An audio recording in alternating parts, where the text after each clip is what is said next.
दोस्तों, वेदों में कहा गया है कि हमारा वास्तविक स्वरूप आत्मा है। हम सभी आत्माएं हैं, हम ये शरीर नहीं है। और चूंकि हम आत्मा है इसलिए हमारा सुख परमात्मा में ही मिलेगा। हमारा वास्तविक नाता एकमात्र परमात्मा से है। संसार तो नश्वर है, आज है कल नहीं है। यदि हम खुद को शरीर मानेंगे तो संसार को ही सत्य मानेंगे, संसार में ही सुख खोजेंगे। और संसार का सुख जो है वो भ्रम से अधिक और कुछ भी नहीं, केवल एक छलावा है, एक मिथ्या है। दोस्तों, हम सोचते हैं कि हमारी इंद्रियों के माध्यम से हम सुख प्राप्त करेंगे, जबकि इंद्रियों के माध्यम से कभी भी संतुष्टि मिल ही नहीं सकती। इंद्रियों से सुख प्राप्त करने की अपेक्षा ठीक वैसा ही है जैसे बिना बेंदी के लोटे को भरने का प्रयास करना। अर्थात हम इंद्रियों के माध्यम से सच्ची संतुष्टि और सच्चा सुख प्राप्त कर ही नहीं सकते। दोस्तों, यदि हम इस मैं नाम के तत्व को ठीक ठीक समझ गए तब तो हमारा कल्याण हुआ समझो। और यदि हम मैं को गलत समझ बैठे, ये शरीर को ये हम लोग मैं अगर मानने लग गए तो समझ लीजिए हम इस संसार में फंस के रह जाएंगे और दुखों का सामना करेंगे। इसी बात को यहाँ पे समझाया गया है। मैं नाम के तत्व को, यानी हम खुद को क्या समझते हैं, वो जानना बहुत इंपॉर्टेंट है। दोस्तों, यदि मैं स्वयं को शरीर समझता हूं तो मैं अपना सुख संसार में ही देखूंगा, संसार को ही सत्य मानूंगा, संसार को ही सब कुछ मानूंगा। और जो सुख यहाँ से मिलेगा वो वास्तव में झूठा सुख है, अर्थात वो भ्रम है। यानी समझिए कि वो दुख भरा सुख है। यानी सुख लग रहा है कि सुख है लेकिन सुख नहीं है। अगर ऐसा होता तो दोस्तों आपने देखा होगा कि अनेक लोग जिनके पास बहुत सारी संपत्तियां हैं वे तो दुख के घोर सागर में डूबे हुए रहते हैं, बहुत ज़्यादा तनाव और चिंता में रहते हैं, उनको रात को नींद तक नहीं आती।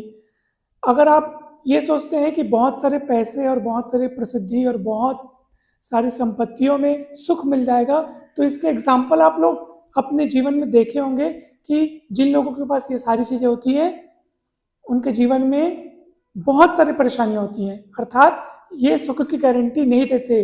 पैसा, शोहरत, ये सारी सुख की गारंटी नहीं है। दोस्तों, वास्तव में सच्चा सुख तो संसार में है ही नहीं। ये परम सत्य जो जान गया वो इस संसार में कभी दुखी हो ही नहीं सकता। दोस्तों, यदि मैं नाम के तत्व को, यानी यदि आप स्वयं को आत्मा जानते हैं और मानते भी हैं, यदि आप इस बात पे विश्वास रखते हैं कि आप वास्तव में कौन है, आप आत्मा है जो कि सत्य है, तो आपका सीधा कनेक्शन एकमात्र ईश्वर यानी कि परमात्मा से होना चाहिए। यानी कि आपको सच्चा सुख केवल ईश्वर में ही मिलेगा। दोस्तों, आप यहाँ नहीं भटकेंगे और यहाँ पर जो सुख मिलेगा वो संपूर्ण होगा, शाश्वत होगा और हमेशा एक समान बना रहेगा। दोस्तों, वो घटमान नहीं होगा। संसारिक सुख तो घटमान होता है। आप बोलेंगे मेरे को रसगुल्ला सबसे फेवरेट है, बहुत अच्छा लगता है। ठीक है, रसगुल्ले में आपने सुख देखा, ठीक है, खाइए। एक रसगुल्ला खाएंगे, दूसरा खाएंगे, तीसरा खाएंगे, चौथा फिर आपको लगेगा नहीं बहुत हो गया। अगर आपको कोई जबरदस्ती खिलाना चाहेगा, चलो ठीक है खा लेते हैं क्योंकि अच्छा लगता है, फिर क्या होगा? क्या वही उमंग छठवें और पांचवें रसगुल्ले को खाने में रहेगी? नहीं रहेगी। पहला रसगुल्ला खाया, दूसरा खाया, तीसरा खाया, उसके बाद धीरे धीरे उसमें सुख की प्रतीति कम होती गई, क्योंकि या तो स्वाद से मन भर गया या तो पेट भर गया, जो कुछ भी हुआ। फिर आप बोलोगे नहीं बस बहुत हो गया।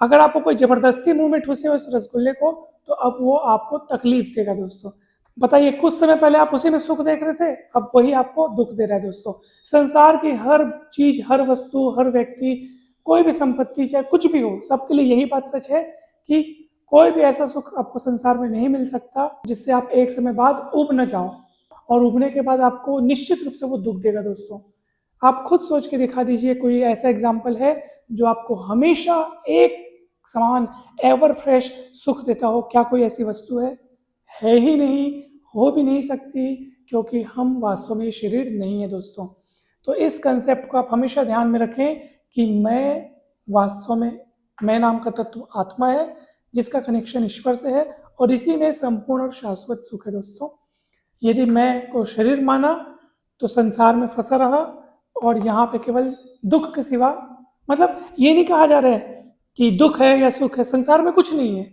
बस आप ज़्यादा आसक्ति और आप ज़्यादा चिपकाव रखोगे, संसार से अपेक्षाएं रखोगे, तो सुख मानोगे तो आपको दुख मिलेगा। ये है दोस्तों। संसार से सुख चाहोगे, संसार पल पल बदल रहा है, आपके मर्जी के अनुसार यहाँ हमेशा एक जैसा, मतलब जैसे सा आप सोचोगे जरूरी थोड़ी वैसा वैसा होगा। संसार तो अपने लय और अपनी गति में चलता है, और हम यहाँ अपने मन की पिक्चर बना बैठे हैं कि ऐसा ऐसा ऐसा होना चाहिए और वैसा वैसा वैसा नहीं होता है। तो हम सोचते हैं कि हमारे अनुसार कुछ हो नहीं रहा है, दुख ही दुख है संसार में। आपने उसमें सुख माना क्यों था? हम अपने अनुसार संसार को चलाने लगते हैं, वही तो गलत है दोस्तों। हम लोग यहाँ कुछ दिन के लिए आए हैं और हम लोग बोलते हैं संसार मेरा है, मैं अपने अनुसार चलाऊंगा, ये मेरा वो मेरा। बस यही दुखों की जड़ है दोस्तों। तो यदि संपूर्ण दुखों से, सभी दुखों से मुक्ति चाहिए तो संसार को अपना मानना बंद कर दो, इसमें सुख मानना बंद कर दो, आसक्ति छोड़ दो, मोह का बंधन त्याग कर दो। हमको संसार में रहना है, संसार को अपने अंदर नहीं घुसने देना है। काम करते रहो। काम के पीछे की भावना क्या होनी चाहिए?